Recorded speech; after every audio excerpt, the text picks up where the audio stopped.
Lesson 5英文字母 E， 我哋讀 E， 好似大笨象我哋讀 E，elephant， 雞蛋我哋讀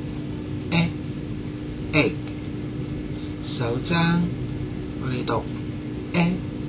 elbow。 Lesson 6英文字母 F， 我哋發音我哋講係好似魚 fish， 花我哋讀 flower， 火我哋讀 fire。 喺 F 裏邊，我哋會將我哋嘅上邊嘅牙齒咬住下邊嘅嘴唇，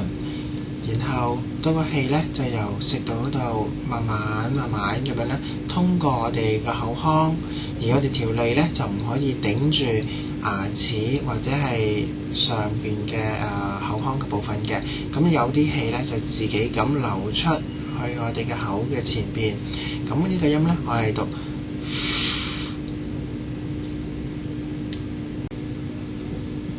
Lesson 7英文字母 G， 我哋讀 G， 好似女仔我哋讀 G girl， 山羊我哋讀 G goat， 水杯我哋讀 G glass。 喺英文字母 G 呢個字裏邊，我哋係讀G， 咁我哋會將我哋嘅脷嘅後半部頂住我哋嘅口腔裏邊嘅後半部啦，咁而牙齒嘴唇係要分開，而舌尖亦都要同口腔嘅前半部咧分離嘅，我哋只係會用個舌嘅後半部咧頂住個口腔，然後發出一個 G 呢個音，而我哋嘅氣咧亦都喺我哋嘅氣管慢慢咧咁樣衝出嚟，而去到舌呢個位置，然後再慢慢離開我哋嘅口腔嘅。呢個音我哋讀 G。 Lesson 8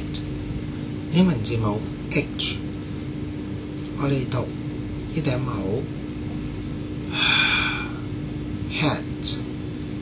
馬 horse， 手我哋讀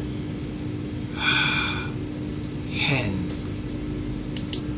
喺英文 H 字母呢個字裏邊，我哋嘅發音係就好似我哋平時做運動跑步嘅時候咧，咁我哋需要回氣嘅時候咧，咁我哋都會發出一啲呢個聲音㗎。咁好簡單嘅，咁我哋睇翻我哋嘅嘴唇啦、牙齒啦、舌頭啦，同埋我哋嘅口腔，全部都係分開嘅。而我哋嘅氣咧，就係由我哋嘅氣管一路上到我哋嘅口腔，